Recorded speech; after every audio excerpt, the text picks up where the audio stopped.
Hi, guys. I think I brought some of the developers over. All right. So I'm Nicole, and I'm local from Reno, and I'm here today to talk to you guys about social media integration. So I just want to talk to you guys first a little bit about me. Each slide has an Instagram photo, and this one is of me with my cat when it was a kitten, and I would put it in my hoodie and walk around with it. So that was always really fun. But anyways, so just fun photos throughout this slide share, so I hope you enjoy.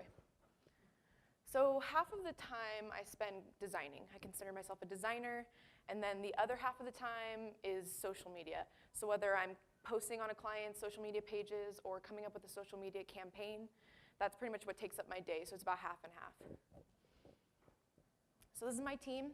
I work at the Abbey Agency, which is a PR firm in town. We've actually grown a lot since this photo was taken, but we were on a hike here up kind of by Collin Ranch. And so yeah, so I do digital communications, and that's the Abbey Agency's way of saying that that's that weird girl that sits in the corner and we don't know what she does.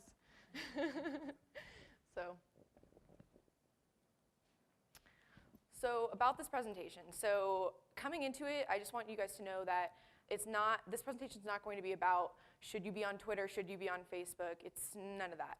So I'm assuming that you A, have a website, and B, already have social media pages set up. So I'm not here today to convince you to sign up for Facebook, although Facebook does pay me to do that. No, I'm just kidding. So I'm assuming that you guys already have this stuff, and then I'm just going to move forward. I'm not going to try to say, oh, well, you should or you shouldn't do this. These are just my best practices that I've learned my day-to-day, and something that I think can help you guys if you do already have a website and social media.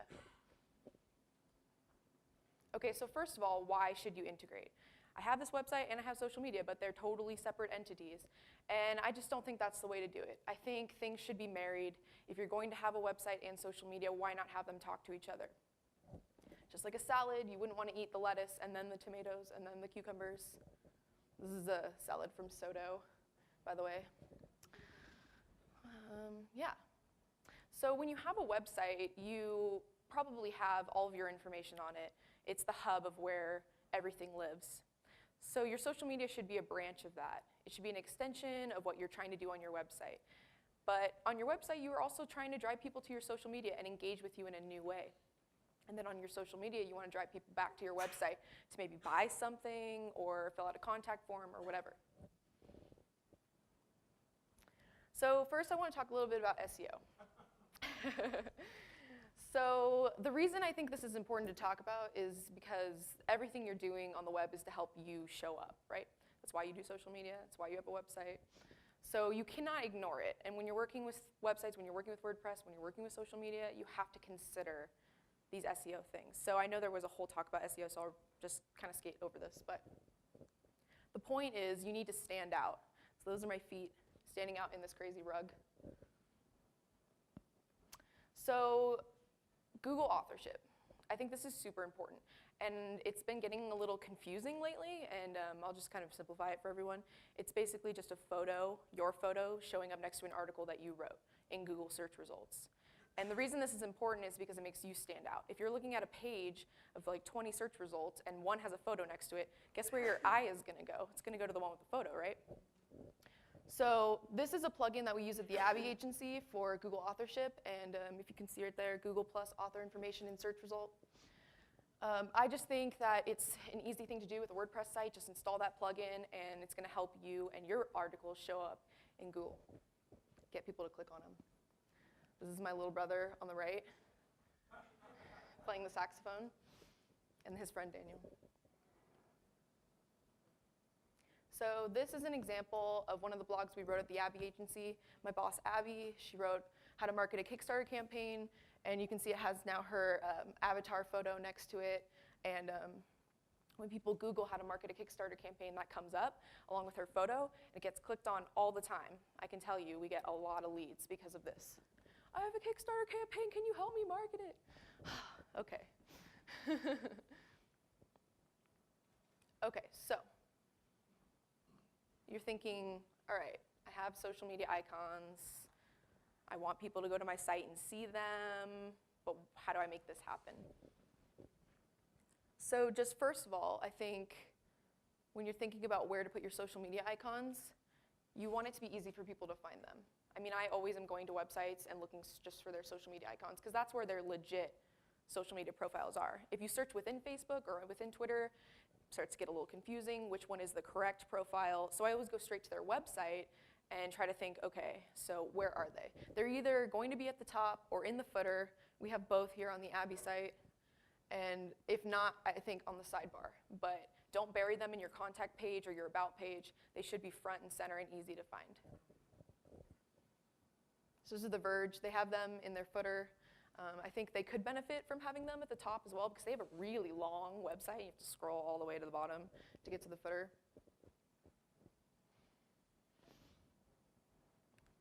So if you're not a designer, you don't have social media icons that you can make or go grab offline, how can you make this happen on your WordPress site? And a lot of WordPress themes nowadays will come with them already pre-installed, and you just have to enter in your links to your individual social media profiles, and it'll just throw it up right at the top there for you.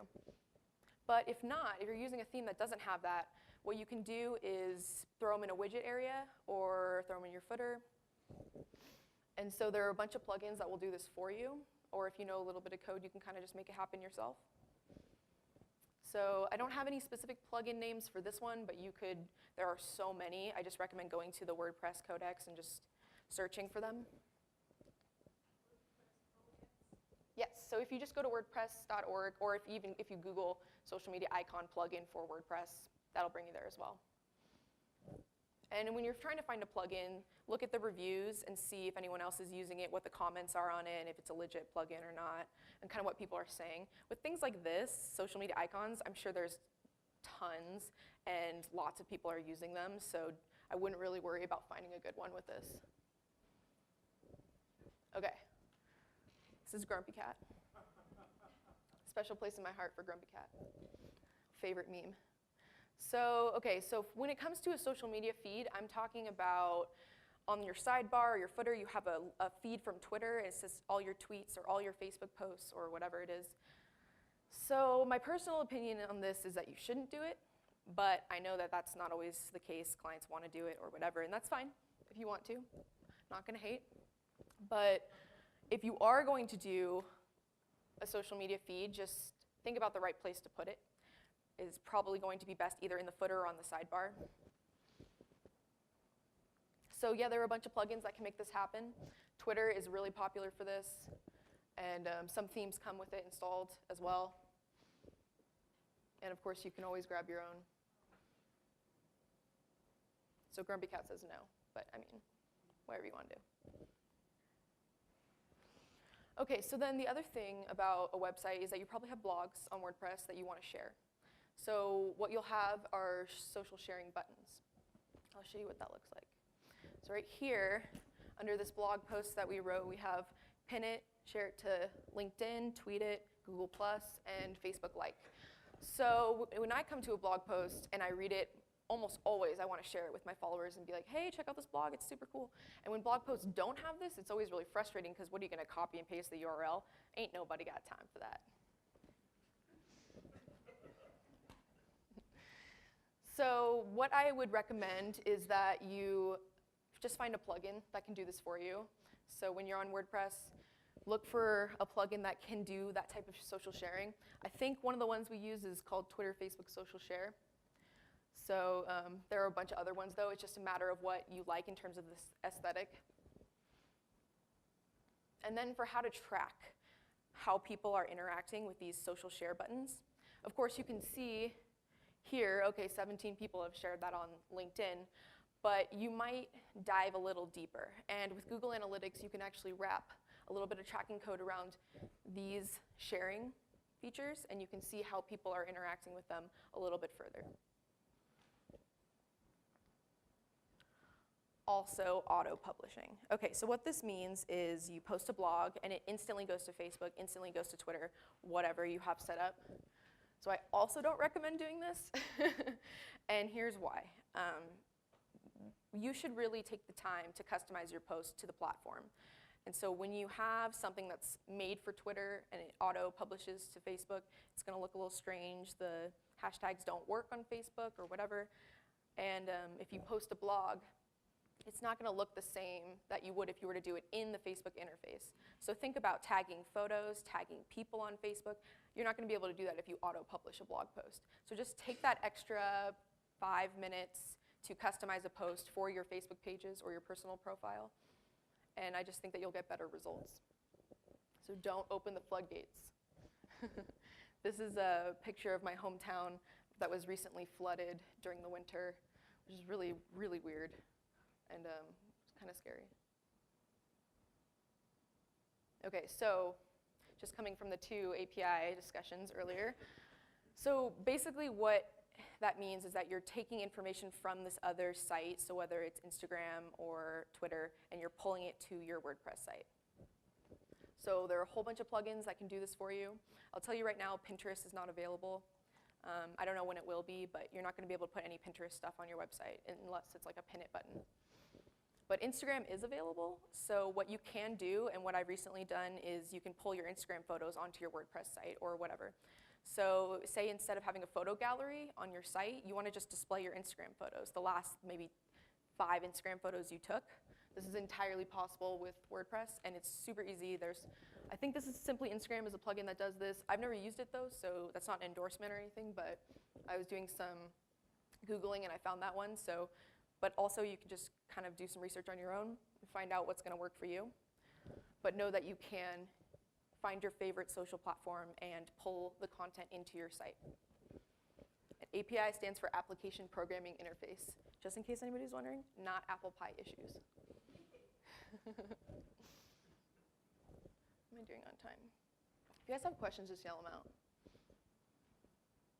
All right, so the Facebook API. So this is a picture of Facebook Home. It's that Android launch thing that they did. I don't even know. But what you can do with Facebook is you can actually log into WordPress with your Facebook credentials, which can be great if you're running that type of site. So just know that all of that is available to you when you're building a new site. You can have a Facebook comment box instead of regular WordPress comments. And that can be really great if you're trying to have a really social blog. So this is an example of what that looks like. This is the Reno Rebirth blog, the Reno Gazette Journal.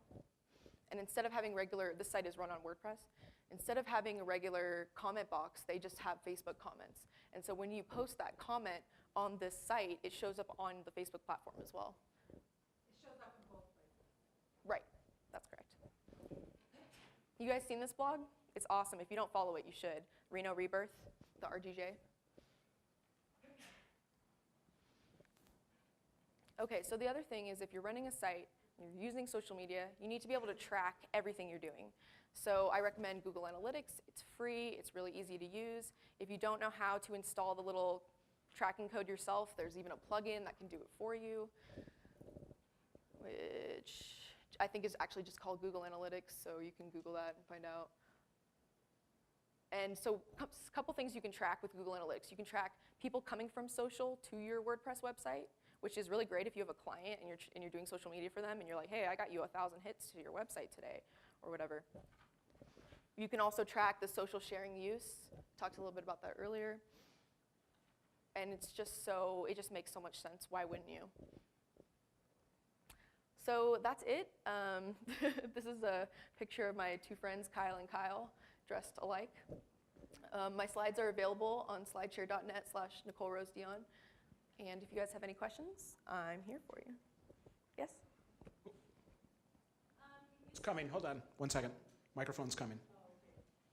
They just dressed this way one day. Like, no one knew this was going to happen, and I just had to take a photo of it. Could you go back to your last, got it? Okay. I'm a robot? Oh, yes. Now, what is the difference? I know Facebook gives you, analyzes how many people have come to your site and everything. So what's the difference between Google and the one that Facebook provides? So you're talking about Facebook Insights, their little analytics internal program? Yeah, well, Google Analytics is just way more robust, and Facebook's really going to tell you maybe like 10 people came from, I don't know, the Georgia site or whatever, and then, but you can't dive any deeper. That's it. Facebook's just going to give you a little like blurb. And with Google Analytics, you could really dive down and see where these people came from, how much time did they spend on your site, did they buy something? I mean, you can really get super detailed with Google Analytics. Facebook just is not there yet at all, so I'd recommend using them together. I can see a number of reasons to use an avatar. And I wondered if you had an opinion about whether an avatar is better than a actual picture. For example, I think of things like age discrimination or race discrimination or Yeah. something. But is it better to use a picture? Yeah, I think so. I think if it's you and it's your name and not an entity, you really want to show your face with your name on Google. It's going to make you look more legitimate, and it's going to make people remember you as an author on Google. And I also think it just makes, you know, it worth more to the person looking in the search results, because an avatar could be anyone, right? So. Mike is coming.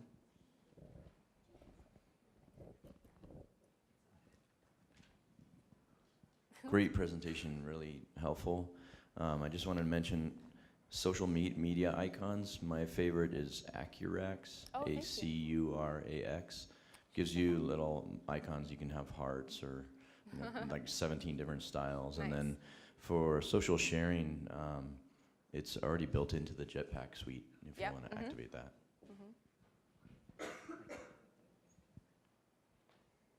Hi, how are you? Long-time listener, first-time caller? 8th-time caller. I hassle you a lot. Okay. My question to you is, with social icons at the header and the footer, Mm-hmm. do you ever have clients who get confused with the actual share buttons in the middle? Like, why are those ones gray versus why are these ones colored? Do you Right. ever have those discussions, and can you elaborate if you do? Yeah, that's a really Or good not. point. Actually, no, never run into that, but I can see where that would be confusing, especially if they looked the same. And I've even been on websites where I thought it was someone's social link, and it was actually a social share button. That really pisses me off. So I think if you're going to have social sharing, do not put it on the home page, like anywhere. Don't have it up at the top or on the sidebar or on the footer. Those should be just links. If you have social sharing, it should be within a blog post. You know what I mean? Like in a place where it makes sense. Like, I'm going to share this content and not this entire website. Why would I share an entire website? Check out this cool website. It makes no sense. So if you're going to do it, it should be wrapped in content that makes sense to share, I think. Does that answer your question? Totally. All right.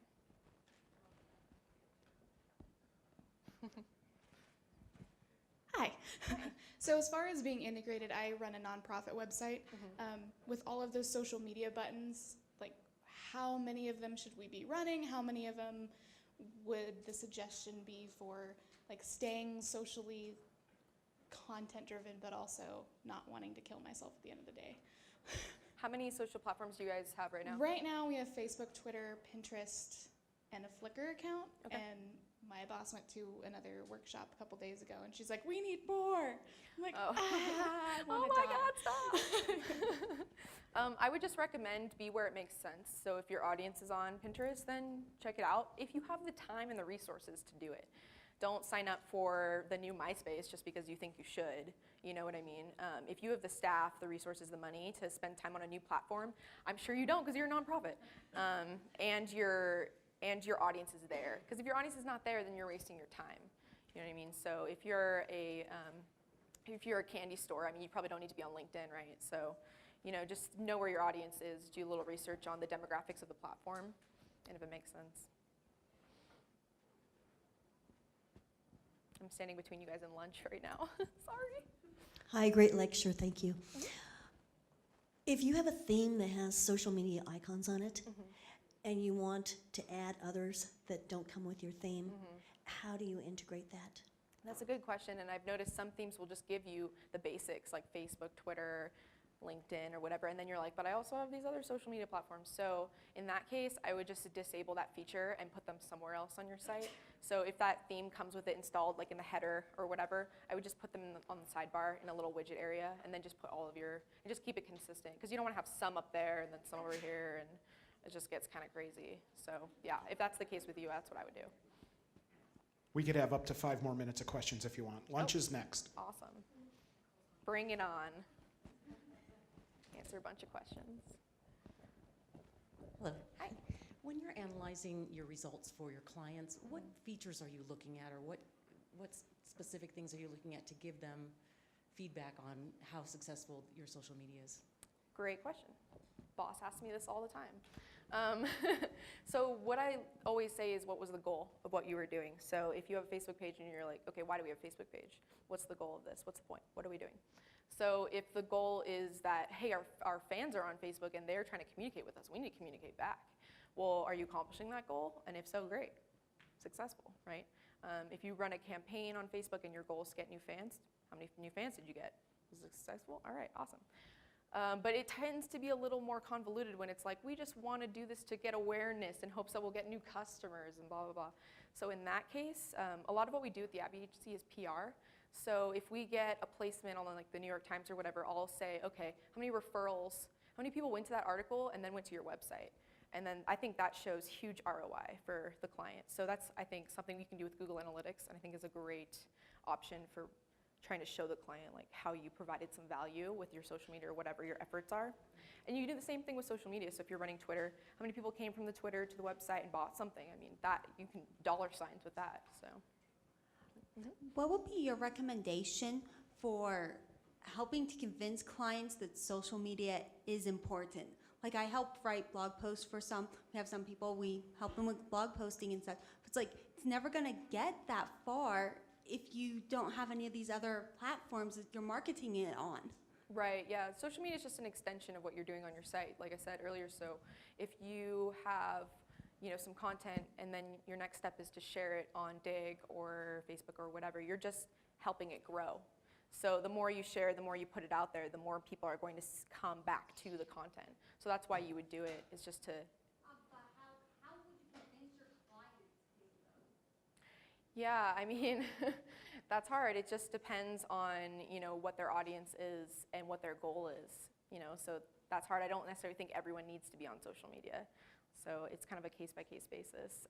I could probably talk to you a little bit more about that later in specifics, but we have clients come to us all the time like, I need to be on Instagram, and we're just like, okay, why? So usually I spend a lot of time convincing clients not to do things, a lot less time convincing them to do things, but we do sometimes have to pitch social media as a thing to a client, and that I can go in detail with you later about that. Yeah. Tummies are growling. Can we take one last question? No, tummies are growling. All right, that's it. Nicole Rose Dion. This is me.